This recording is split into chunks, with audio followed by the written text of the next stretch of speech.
Hi everyone. Just want to make a quick video. It's not going to be a multifamily related video, even though, many of you know I am a multifamily investor. I have a company that buys, operates, and invests in select markets in Midwest and also the Sun Belt. And now we started buying in the Carolinas also. But I'm here to talk about single family, right? Because I don't know if many of you do, but I am a residential agent here in New Jersey. That's what I do for active income.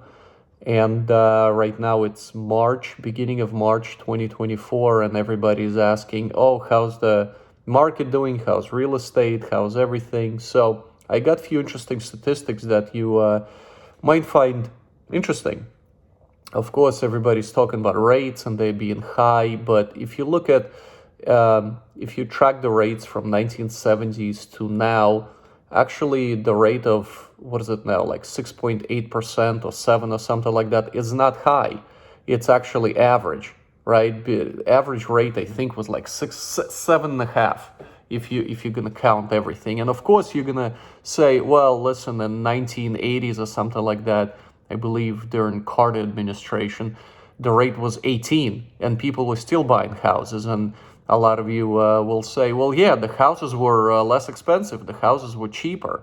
Right, yeah, they were cheaper, but also people were making less money, right? Minimum wage, I don't know what was, but I'm sure it's not the same as it is now, right? So people are making less money and people are buying with 18% rates. So we just got spoiled by this 2% rate that happened 2 years ago. And honestly, it's never going to happen again. It's just artificial rate. It's just not normal.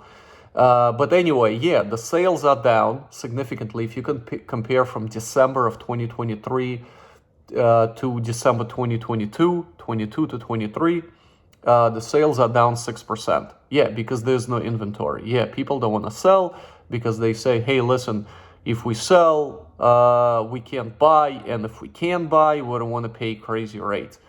So that's what I hear all the time. But actually, if you think about it, it's not really that crazy.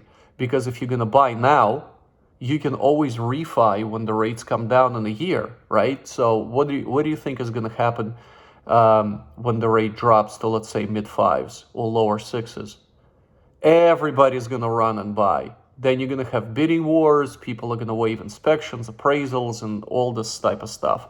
So people who actually make a move now can refi and just, have their house. You don't have to fight with, tons of people.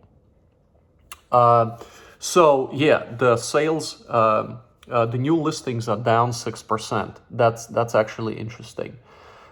People are, but the one of the cool things is pending sales, right? So that has decreased as well by 6%. Days on market dropped significantly because people are buying very quickly. We just sold a house here in New Jersey. It's supposed to be a long, lengthy transaction, but we closed in less than 30 days with a conventional loan. So days in the market has decreased by 10%. So that's the big one. But one of the thing I want to pay attention to, and I noticed that the median sales price increased by 13%. So the prices are going up, even though everybody's saying, oh, the rates are high, this and that. But since there's no inventory, right, and people still want to buy houses, median sales price increased by 12.7% exactly. And if you're curious, it increased from an average of 410,000 to 462,000. So it's a big jump. Yeah, so it's you have to look at that. And also, this is actually the big one that I pay attention to: average sales price, right? So average sales price jumped up significantly also. And you're ready for this? Over 15% average sales price. So this is what I actually look at. because every time we list a house here, and we listed a few, the team listed 3 houses just recently, including actually it's type of a, I don't know, development that we selling. They all sold above asking price, all of them. One of the houses that I couldn't believe it myself, sold for $82,000 above asking. You're at, yeah, 82,000. I couldn't believe it myself. I actually had to take a look at the numbers again. I'm like, is this a typo? So yeah, somebody paid 82,000 over asking. So average sales prices have increased despite higher than, I don't want to say higher than average rate, because it's not. It's actually average. Average rate is higher, like I mentioned before. So despite higher rates, let's just say. So that's just kind of my 2 cents, and I thought I was just going to give you these numbers. I think I'm talking about New Jersey market, right? So New Jersey market is very congested. There's about 9+ million people here in New Jersey, small state, bordering New York City.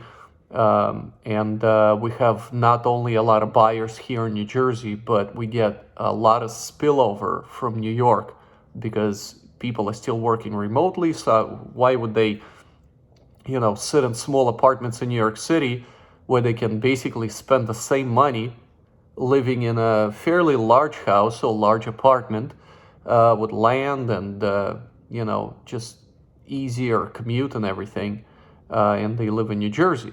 And the commute, what I'm talking about is, I used to live in Brooklyn myself, and I used to work in Chelsea. If you don't know, Chelsea is on 27th. I used to work on 27th Street and 7th Avenue in the city.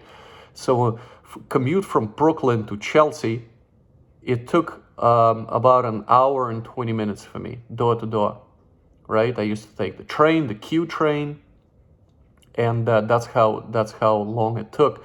Now I live in New Jersey, in North Jersey to be exact. And when I had my W-2 and I used to commute to the city, it took only 20 minutes. So it's funny when you say commuting from New York City to another part of New York City, it took an hour and 10 minutes, well, an hour and 20 minutes. But commuting from one state to another state, it took only 20 minutes. Yeah, of course, it depends on the traffic, and, anything can happen. I'm just talking about average. I used to leave work really early, so there was not too much traffic. But yeah, these are the statistics I want to bring to you.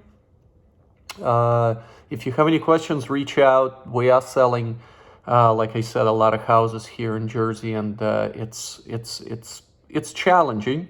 It's challenging. I'm not gonna say anything. We have to make more calls. We have to nurture more. We have to, give more attention to potential sellers or buyers, because there's like I always say, right now I have about 9 renters looking for rent apartments on average, on different price ranges, and I have difficulty finding them apartments to rent. Why? Because they get outbid pretty quickly. Like I said, there's no inventory, and a lot of people looking to rent, not a lot of people looking to buy, but people who are buying, scooping everything up that's coming on market. So that's it for me. If you have any questions, reach out. Very happy to help, and talk soon. Bye.